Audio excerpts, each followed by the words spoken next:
Kalian masih ingat gak dengan kegiatan berikut?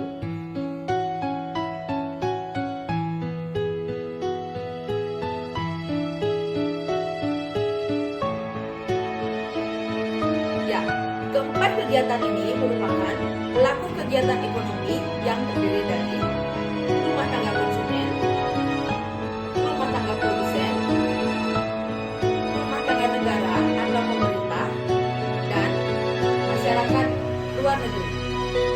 Nah, apa saja peran pelaku dan bagaimana alur dari kegiatan ekonomi tersebut?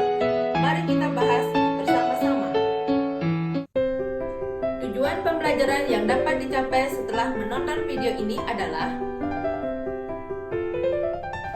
peran rumah tangga konsumen adalah sebagai konsumen dan sebagai penyedia faktor produksi berupa tenaga kerja, modal, dan sumber daya alam seperti tanah. Sedangkan peran rumah tangga produsen adalah sebagai produsen, sebagai distributor, sebagai agen pembangunan, dan sebagai pengguna faktor produksi yang dihasilkan oleh rumah tangga konsumen. Dari kedua rumah tangga ini terbentuklah circular flow diagram dua sektor, yaitu antara rumah tangga konsumen dan rumah tangga produsen, di mana faktor produksi yang dihasilkan oleh rumah tangga konsumen dimanfaatkan oleh rumah tangga produsen sehingga menghasilkan barang dan jasa yang kemudian akan menimbulkan arus balas jasa baik antara RTK dan RTP.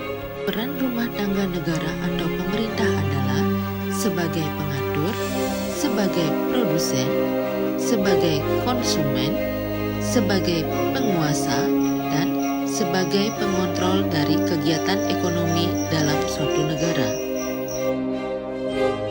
Dengan adanya rumah tangga negara, maka terbentuklah circular flow diagram tiga sektor, di mana rumah tangga keluarga atau konsumen dan rumah tangga produsen wajib membayarkan pajak atas penghasilan yang diperolehnya. Kemudian, pemerintah memberikan pelayanan publik kepada konsumen dan subsidi kepada rumah tangga produsen.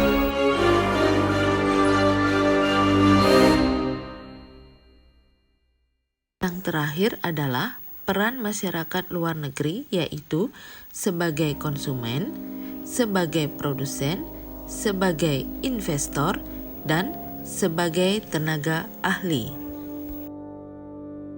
Dengan adanya masyarakat luar negeri, terbentuklah circular flow diagram 4 sektor, di mana kegiatan ini merupakan kegiatan ekspor dan impor, baik antara rumah tangga konsumen, rumah tangga produsen, dan pemerintah sebagai pengatur kegiatan perekonomian dalam satu negara.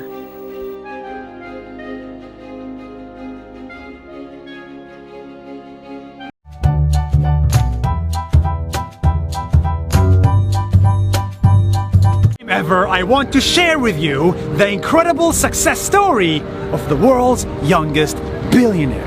Ritesh grew up poor, and for 18 years he struggled. He didn't go to university and he had no career. At that point of time, I felt this was the toughest period I was ever going to endure in my life. At some point, he was kicked out of his apartment with 50 cents in his bank account. So how the hell do you become a billionaire? Money is not what I ever cared about. It is always about solving real problems for me. And so he did. He noticed that a nearby hotel was empty a lot of the time, and the owner wasn't making much money.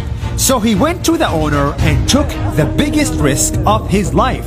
He promised to make his hotel better. He changed the light bulbs. He changed the beds. He added water. He put picture frames. He put room service. And he took nice pictures of the hotel and put them on the internet and changed the name and called it Oyo Hotel. All of a sudden, the hotel went from empty to full, and it worked. First hotel is always the hardest. When I was able to change one hotel, I was pretty sure I could change hundreds. At age 20, he raised money from investors. At age 21, he hired 50 people. At age 22, he had 500 hotels. At age 24, he raised $1 billion. And at age 26, right now, he has 43,000 hotels and built the second largest hotel chain in the world. And he's not even 30 years old. Many people told me multiple times, go to university, seek help from parents to make sure that you can do that. This is just not going to work. That's crazy. Think about this for a second. A random kid in a poor city in India with 50 cents in his bank account became the world's youngest billionaire in 6 years and helped 350,000 people get jobs. This isn't just luck. This is the definition of hard work. He worked at night. He worked on weekends. He knocked on doors. He guessed people's emails. He begged to get meetings. And he succeeded even when all the odds were stacked against people that looked like him. But I do believe in luck. I believe if you work hard, your probability of being lucky increases dramatically. When you don't let your nationality, ethnicity, age, university background, family status, or gender come in the way, you will achieve greatness. Baik, agar kalian lebih memahami mengenai materi yang telah kita bahas, kerjakanlah tugas berikut secara berkelompok.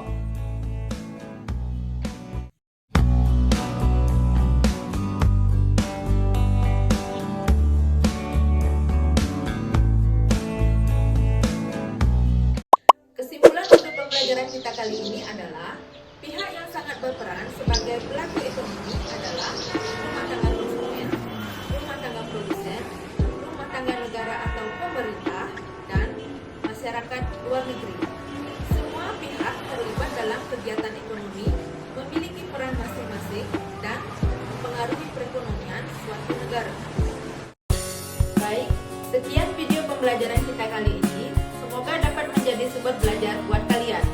Semangat belajar dari mana saja.